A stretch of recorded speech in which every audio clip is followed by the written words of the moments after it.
जय जय श्री राम। आप सभी का जीवन मंगलमय हो। आप सभी महान भावों का वंदन अभिनंदन एवं स्वागत है। भारत की संस्कार संस्कृति सनातन धर्म संपूर्णता की बात करती है, सबकी बात करती है, जीवन को संपूर्ण कराती है, पूर्ण काम कराती है, सफलता की बात करती है, संपूर्ण दोषों को, संपूर्ण विकारों को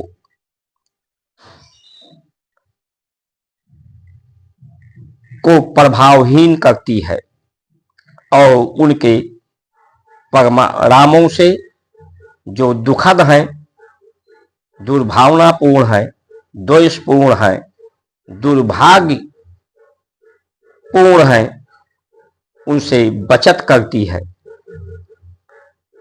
शरीर की बचत रोगों से, अर्थ का बचत, धन का बचत, समय का बचत,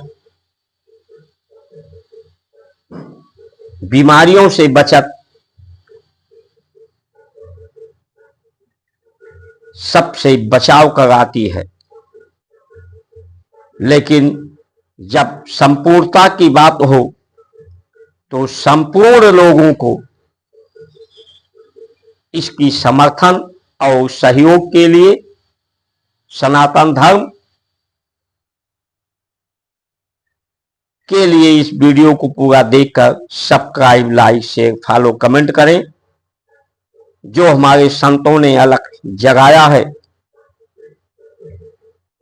धर्म की विराट को समझने के लिए, उसकी पुनः स्थापना के लिए, धर्म की आजादी के लिए, संस्कार की आजादी के लिए सनातन बोर्ड का होना अति आवश्यक है। संपूर्ण दोषों, विकारों, कमियों जब दूर हो जाती है तो व्यक्ति आत्मस्वरूप परमात्म स्वरूप में व्यवस्थित हो जाता है और सब में परमात्म आत्म का अपनेपन का अनुभूति दर्शन करता है और व्यवहार सद्व्यवहार करता है, सदाचरण करता है, आदर करता है। इसी आदर को आदर्श के रूप में, माया के मर्यादा को आदर्श रूप में स्थापित करने के लिए ही हमारी भारत की संस्कार संस्कृति है। इसी आदर्श को स्थापित करने के लिए हमारे यहाँ राम आए, जो 12 कलाओं के थे। सूर्य की 12 रश्मियां हैं, 12 रंग हैं, उससे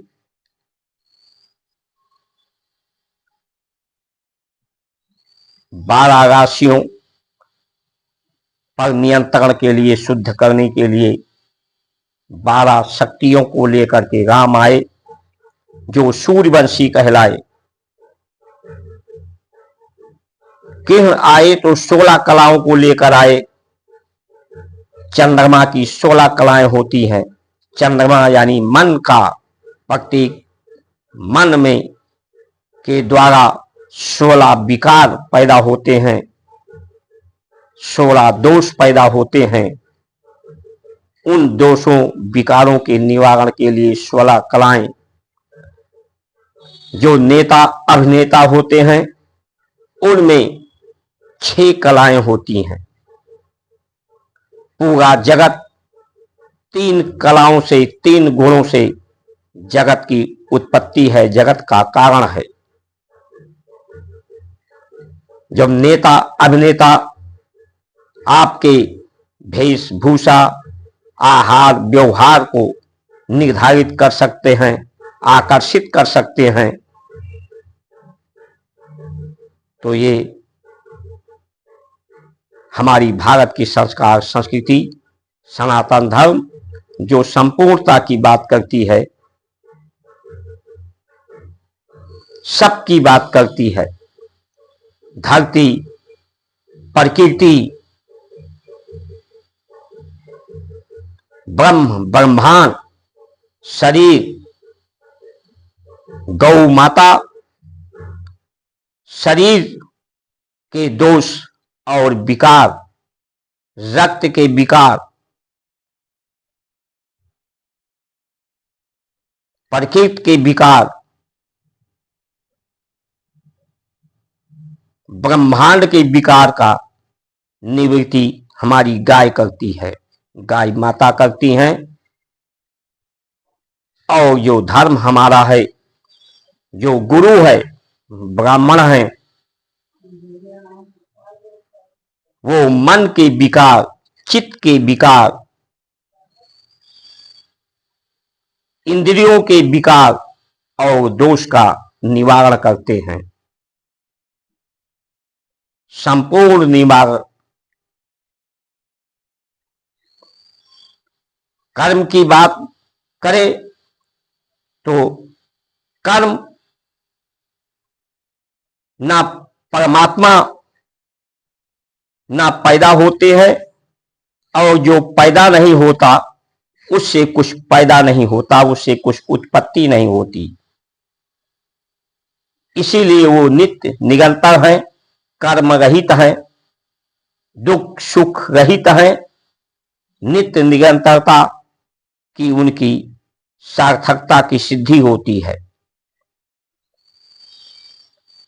जो स्वयं नहीं पैदा होता, उसकी उत्पत्ति नहीं होती, तो वो उससे कुछ भी उत्पत्ति नहीं होती, कुछ भी पैदा नहीं होता। और ये मनुष्य की जो आत्मा है, ये जो शरीर है, ये भी उसी के होने मात्र से कि वो परमात्मा है, उसका होना ही कारण है, तो उसका प्रभाव है। उसके प्रभाव से ही प्रकाश का परावर्तन, प्रकाश का परावर्तन ऊष्मा के रूप में, ऊर्जा के रूप में, अग्नि के रूप में, ताप के रूप में, जिससे गति होती है। और इस गति के कारण ही, चाहे शरीर के अंदर गति या प्रकृति के अंदर गति, धरती के अंदर गति, इस गति से शरीर में भूख, अग्नि के कारण उसी प्रकाश का परावर्तन, अग्निमय कोश में क्षुधा है, उसी के कारण भूख, और भूख के कारण ही आहार की आवश्यकता, उसी भूख के कारण ही वीर बनते हैं, रक्त बनते हैं, मांस मज्जा बनती है, विचार बनते हैं, कामनाएं वासनाएं बनती हैं, उसी के कारण कर्म की गति बनती है। तो ये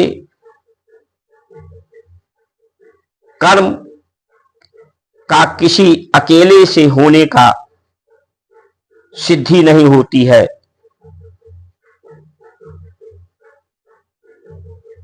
ना शरीर को कोई दुख होता है, प्राण के निकल जाने से इसको अग्नि पे जला दिया जाता है तो इसे दुख का अनुभव नहीं होता है, मिट्टी में दफन कर दिया जाता है तब भी इसे दुख नहीं होता है। तो शरीर भी दुख सुख रहित है, शरीर भी मरता नहीं है।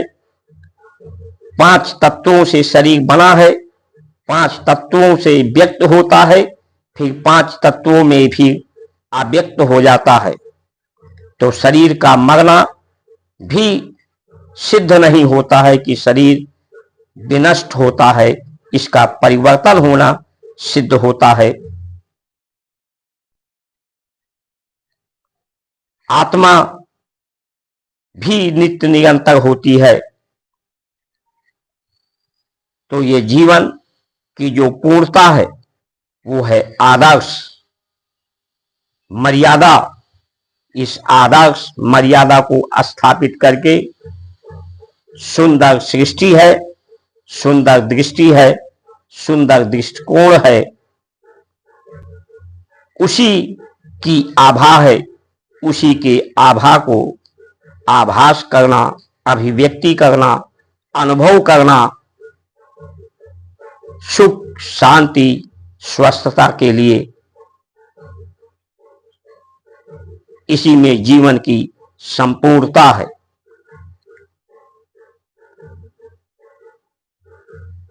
ये संबद्ध परमात्मा से, प्रकृति से सबकी संबद्धता है। संबद्धता की पर्याय यानी अनिवार्यता है, इसकी जरूरत है।